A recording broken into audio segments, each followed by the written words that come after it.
Tonight, the First Minister promises a new network of walk-in GP centres. John Swinney makes the promise at his party conference in Aberdeen and tells delegates the country faces a stark choice at next year's election. This is the moment for us to realise the true potential we have as a nation. Now is the time for Scotland to become independent.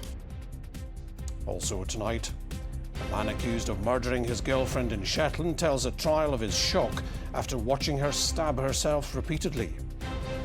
The boss of a Highland Green Freeport says it's an obvious choice for a manufacturing site to bring more than 1,000 jobs to the region. And in sport...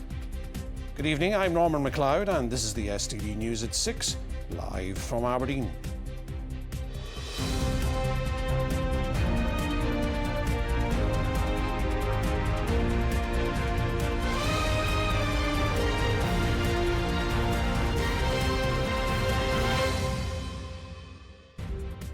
The First Minister has announced a network of walk-in GP centres across Scotland to end the morning rush for appointments. John Swinney says the first of 15 centres will be opened within the year. The SNP leader also attacked what he called a race to the right at Westminster. He was addressing delegates at the SNP conference in Aberdeen. Our political editor Colin Mackay is there for us now. Colin.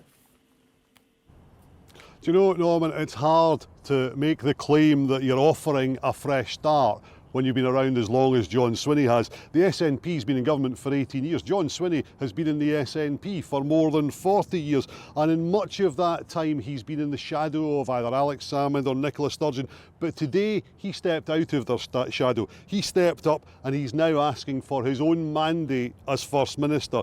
That's what this whole conference, this whole weekend has been about. On Saturday, it was his strategy for an independence referendum based on a majority of SNP MSPs next May that won the support of his party. Now he faces a much tougher task of trying to win the support of the country, as Ewan Petrie reports. John Swinney has used this conference to stamp his own mark on the SNP. He told delegates the country faces a stark choice when voters head to the polls in the Holyrood election next year. Decline, decay and Westminster and despair with Westminster Government, or hope, optimism and ambition with Scottish self-government. This is the moment for us to realise the true potential we have as a nation. Now is the time for Scotland to become independent. The SNP leader has been in government for almost 2 decades.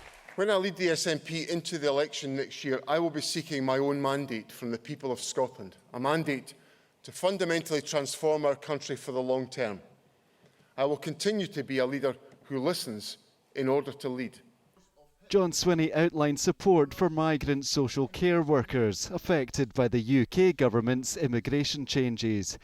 He also announced a nationwide network of walk-in GP services, open 7 days a week to end the ATM rush for appointments. We will expand this network, but it will begin with 15 sites across Scotland.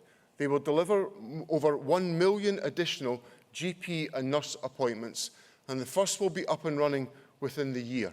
That is personalised care on your doorstep. That is self-government working. That's the SNP government working for Scotland. John Swinney took aim at the Prime Minister, accusing Keir Starmer of dressing up as Nigel Farage. I believe it will be revulsion at Westminster's race to the right that will change Scotland's status again from a so-called devolved nation to what we can be, a modern, outward-looking, inclusive, compassionate country, not a devolved nation, but the world's newest independent nation.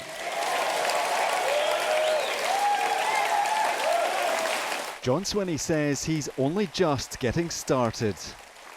And together, let's win Scotland's independence. Thank you very much. The real test of his strategy to achieve that will come next May. Ewan Petrie, STV News. Colin, tell us more about these announcements. Well, the GP announcement was the big one. £30 million for 15 walk-in GP services, all to open over the next year. You can expect the first one to open just in the weeks before the Scottish election next year, although Labour is already dismissing that as a sticking plaster for the NHS. The other biggish announcement was the care workers' visas. 1,000 care workers came to the UK on these, but the UK government pulled their sponsorship. So John Swinney's saying to them, come to Scotland, work in the care sector here, and the Scottish government will sponsor them to fill the gaps in the service. And there's a second part to that, because what he's saying is he's taking a different line on immigration from pretty much all the other parties. John Swinney railed against the right's attack on immigration. He said that refugees are welcome here. And one big difference between this conference and all the other conferences that we've seen over the last few weeks, this was a flag-free conference. Colin, thank you. A man accused of murdering his girlfriend has told jurors how he went into shock after he claims he saw her repeatedly stab herself with a knife. Aaron Pearson is accused of killing Claire Levesque, a Canadian citizen, in Shetland last February. Grania joins us now in the newsroom. Grania, what more did Pearson say? Well, at the High Court in Edinburgh today, the accused Aaron Pearson told the court that his then girlfriend Claire Levesque had plunged a knife into herself at his mother's home in Sandnes last February. He said Miss Levesque had heard a conversation between Pearson and her father regarding her drinking, and that Pearson wanted to send her home to Canada. Following this, Pearson said that Miss Levesque had struck him and grabbed a knife. Pearson said she stabbed herself 4 or 5 times. Today is the 5th day of proceedings against Aaron Pearson, who is standing trial for the alleged murder of Miss Levesque. The court heard last week how Miss Levesque was discovered in a hot tub containing blood. Jurors have also previously been told that Mr Pearson told an emergency call handler that he had killed Claire by stabbing her about 40 times. Aaron Pearson is facing a total of 7 charges and has pled not guilty to all of them. The trial at the High Court in Edinburgh continues. OK, Grania, thanks for that. Donald Trump has hailed a new dawn for the Middle East with peace for all eternity as the US president sealed a ceasefire agreement to end the fighting in Gaza. Earlier, there were emotional celebrations in Israel as the last living hostages held by Hamas were released from Gaza. Our Westminster correspondent Paris Gortsianis has been watching the day's events. Paris, an historic day. How has it unfolded? Well, Norman, it's been an extraordinary day of images, just over 2 years on from that deadly Hamas attack on Israel and the enormous suffering that unleashed in Gaza. It began this morning with the handover of the last 20 living Israeli hostages from Hamas to the Red Cross and then on to the Israeli Defense Forces. When news of their release reached people gathered in Hostage Square in Tel Aviv, there was a huge cheer that went up. 2 years of pent-up anxiety released with music and dancing and song. And then in emotional private moments, the hostages separated from their loved ones for 2 years were finally able to hug their family again. There were celebrations too as hundreds of Palestinians held in Israeli jails were released as part of this deal, some of them also not having seen their families in many years. So a historic day, a day of overwhelming emotion. And right now in Egypt, Donald Trump is formally signing off this deal alongside the UK Prime Minister. Indeed, the US President arrived in Israel earlier today to a hero's welcome, a sort of victory lap for Donald Trump.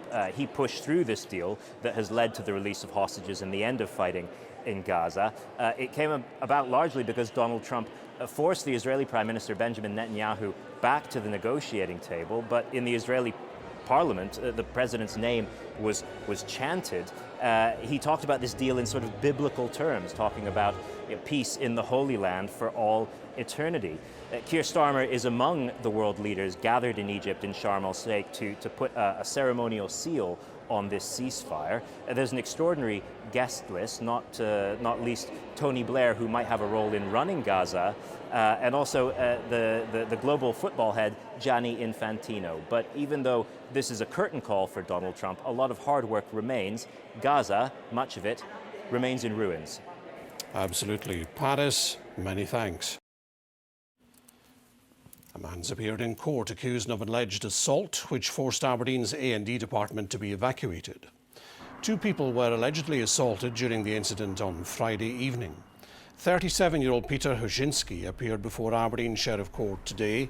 He made no plea, was committed for further examination and was remanded in custody. The news that a Chinese company wants to invest up to £1.5 billion in the Scottish Highlands doesn't come as a surprise, according to bosses at the Inverness and Cromarty Firth Green Freeport. Chinese company Mingyang says the project to build a wind turbine manufacturing facility at Ardersier could create 1,500 jobs. Well, Finlay joins us in the studio. Finlay, a potentially huge investment in the Highlands. Well, yes, Norman, potential being the key word at this stage. No decision has been made at government level. Nonetheless, the Chinese energy firm have pressed ahead with revealing their plans. Now, Mingyang are one of the largest wind turbine manufacturers in the world, although they've yet to enter the UK. Their planned site is at, as you say, Ardersier Port, in the hope that they can redeploy some former oil and gas workers back into jobs in renewables. These plans do have some really interesting detail in them. As you say, up to £1.5 billion could be invested in the Scottish Highlands. With that, could come as many as 1,500 new jobs. The investment that's happened at places like Ardersier and at Port of Nig and at Port of Cromarty Firth, there are really very few sites that can cope with major projects.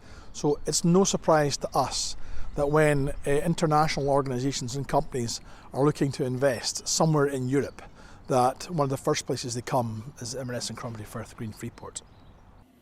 So when can we expect these plans to be approved? Well, it's hard to say. Obviously, the UK government are remaining fairly tight-lipped. They're simply saying that Mingyang is one of a number of companies looking at investing in the UK, albeit the Scottish government have in fact welcomed the fact that the company have selected Ardersier Port as their preferred location. Now, some security concerns have previously been raised about Chinese investment in the UK, notably during the last UK government. And it was reported in summer, actually, that the Trump administration had held private talks with the UK government about Mingyang establishing a UK presence. Those, of course, just reports. But Mingyang certainly sound confident that their plans will get given the green light. They say that these plans could make the UK the global hub for offshore wind technology.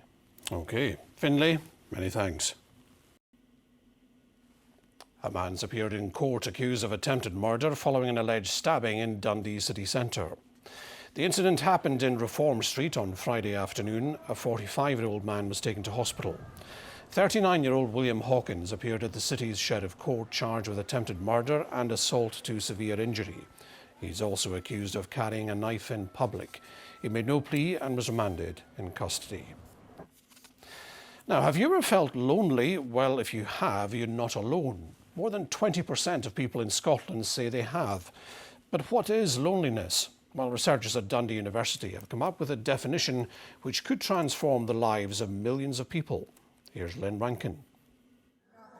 From nails to knitting and crafts to queuing up the next big break, the focus at Midland Daycare in Dundee is on fun and friendships. Many here live alone, and without this centre, life would be very lonely. Me and my sister were more or less housebound. And coming here, I only come once a week, so does fellas, but it keeps mixing with people. I lost my husband 10 years ago, so I've just been sitting in the house doing nothing. But this club keeps me going.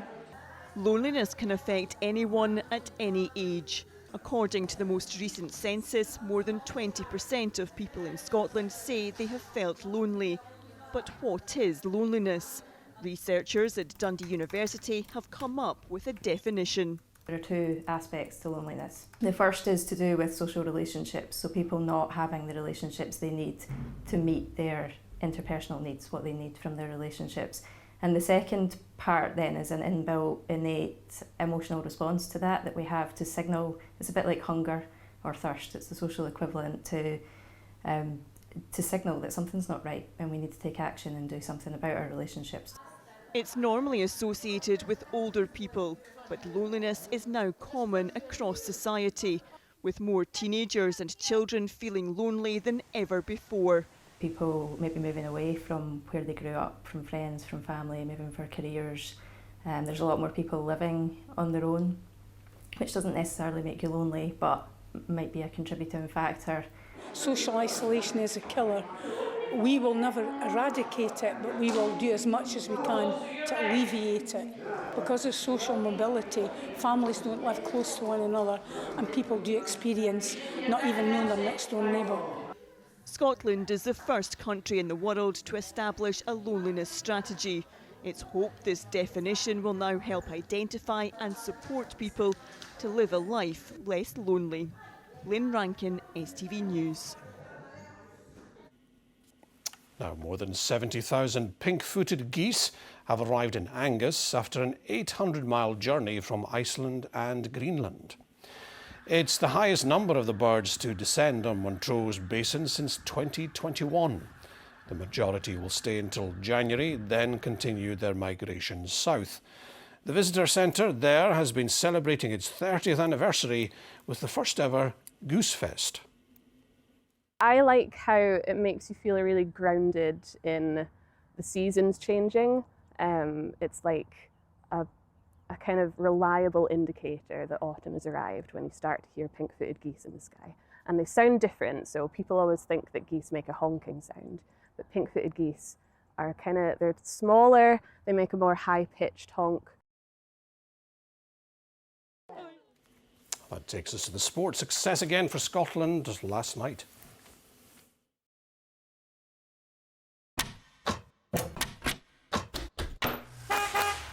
Your window to sport. C.R. Smith sponsors STV Sport. Yes, good evening. National team manager Steve Clarke says Scotland's poor performance against Belarus last night was the most disappointed he's ever been during his 6.5 years in charge, but is confident his team will be ready for the World Cup qualifiers next month. So where does it all leave us in World Cup terms? Well, Denmark and Scotland are joint top of Group C on 10 points. The Danes ahead, though, on goal difference. It's a straight battle between us and them for top spot, which secures automatic qualification for the World Cup. Steve Clarke's side are guaranteed at least a playoff spot. Greece and Belarus are out. Well, next month, the Scots are away to Greece on the 15th of November, and on the same night, Denmark host Belarus. 3 days later, Scotland are at home to the Danes. Well, what is required? To qualify as group winners, in all likelihood, Scotland will need at least a draw against Greece, then defeat Denmark due to the Danes' superior goal difference. But should Scotland lose in Athens, we've no chance of finishing top, so we would go into the playoffs. Well, what do they look like? We don't know yet, and if it's to be the playoff route, Steve Clarke's side need to win a one-legged semi-final to progress to the final, win that match, and Scotland qualify to the World Cup. Well, in terms of the dressing room after last night's performance, John McGinn says it's the angriest he's seen Steve Clarke in his now record 72 games in charge of the national team. Ronnie Charters has the story. The dream is still very much alive. For Steve Clarke, however, plenty to ponder. Possibly as disappointed as I've been over the whole 72 games. We just didn't turn up. Performances don't get you qualification, and tonight was certainly not a performance, but we got 3 points. We've got 6 points for the double header, but the performance tonight was way below par. Yelling at the moment in terms of the performance, isn't it? I'll be completely honest, I'm not too sure. Felt like just last month we were a lot better, so I was sure a lot of the lads, including myself, will be reflecting on what they could have done better, what they were good at, and I'm sure the coaching staff will be searching their minds for answers and solutions. Not the way Steve Clarke would have wanted to celebrate becoming Scotland's longest serving boss. Half time tonight, deservedly so, was the wildest I've seen him in 72 games. But he's been brilliant for not only for me personally, but for the country, for the group, and I think he's got a lot of games left in him yet. So huge milestone for him tonight, but he's rightly angry. But what he has got is in a great position in a qualifying group, and that can't be forgotten. Ronnie Charters, STV Sport. Well, while Scotland's display, if not the result, was frustrating a whole nation last night, the shootout at Perth between two favourites for the championship title did the same for both sets of their fans on Saturday. Well, the 0-0 draw did little for either St Johnstone or Ross County, but it certainly boosted Arbroath. Their thumping 4-1 win over Queen's Park sees them stay third above some full-time big hitters. It was a game where St Johnstone completely dominated, yet Ross County could and perhaps should have stolen the win through Ronan Hale. In the end, Staggy's manager Tony Docherty was delighted with another clean sheet and a point. We need to keep that resolute defending, that mentality, that strength to make sure when we're not our best, and I don't think we were in terms of possession today, that we still don't lose a game and we pick up points away from home, and that's what we did today. So special shout, to the defensive side of the team. I thought they did a really good job today, but going forward, I think there's an honesty about the group. I think we need to be better in terms of possession and working in that final third. Frustration for the home side, who bossed this for the most part, and with 17 corners to nil, really should have scored from at least one, but it wasn't to be. Yes, we need to be more sharp and more clinical, more this final third, but it will come. It's a mathematics of football. It will come. And when we're creating like this, when we are our mental state is like this, that we really squeeze in the opponent, we are there playing the high line, exposing ourselves some moments for the transition, how well we go this man v man. It's not easy, but the boys keep pushing, they keep pushing. Unfortunately, we did not get, the reward, the goal, but the performance. I could not be more proud of our boys. Arbroath found their shooting boots and rattled off 4 goals at Gayfield to thrill the home crowd and keep them in the playoff mix. Queen's Park looked to be in real trouble. I think just we'll go there. Obviously they're favourites for the league and they've started absolutely fantastic, so no, we'll look at it and go and try and upset them. We'll try and go and stick to our game plan and try and cause them a bit of bother. They've got very, very good quality in their team, but no, like I say, we fancy ourselves against anybody. That's going to be a super tough game, and we just need to believe in ourselves. That's a big thing. We're up here for merit, and can we bring St Johnstone here and give them a game? I certainly think we can. Yeah, Colin Hamilton, very unassuming but doing superbly for the Red Lichties. That's all from me. I'll see you back here tomorrow.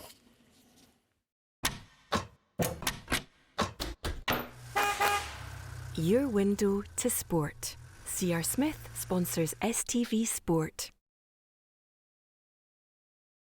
To the weather now, and despite the gloomy conditions this week, Philip, some have managed to enjoy sunshine over the weekend. Yes, Norman, that's right. As I mentioned at the end of last week, we're experiencing anticyclonic gloom this week. But over the weekend, I was still sent in some lovely snaps from across the country. It's the time of year for stunning sunrises and sunsets, and these photos from the likes of Aberdour do not disappoint. There will be some sunshine this week, but it's hard to pinpoint exactly where. So let's take a closer look. Here is the forecast. A breezy morning will be followed up with a flurry of fresh delights for lunch. TUI sponsors STV Weather. Well, for the rest of this week and even into the weekend, the good news is high pressure is dominating our weather, keeping things mostly dry and settled. It helps to keep all of these low pressure systems from moving in from the west. However, we will see variable amounts of cloud day by day. As we head into the overnight period, we'll start to see a lot of that low cloud, the mist and the fog reforming, similar to last night, some thicker cloud around coastal parts.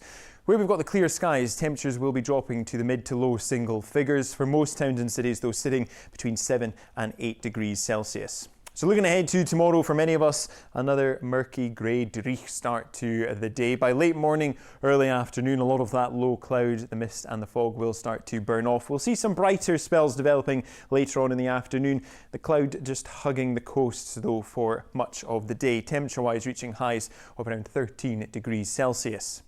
Looking ahead to Wednesday now, the high pressure is still slap bang on top of Scotland, so we'll continue to see very light winds, largely dry conditions, some brighter spells across eastern areas throughout the course of the afternoon. Further west is where we'll see the worst of the cloud. Where we've got the cloud, it will be feeling chilly, highs of 11 or 12 degrees Celsius. In the best of any brightness, though, highs of around 14, possibly 15. Bye-bye. TUI sponsors STV Weather.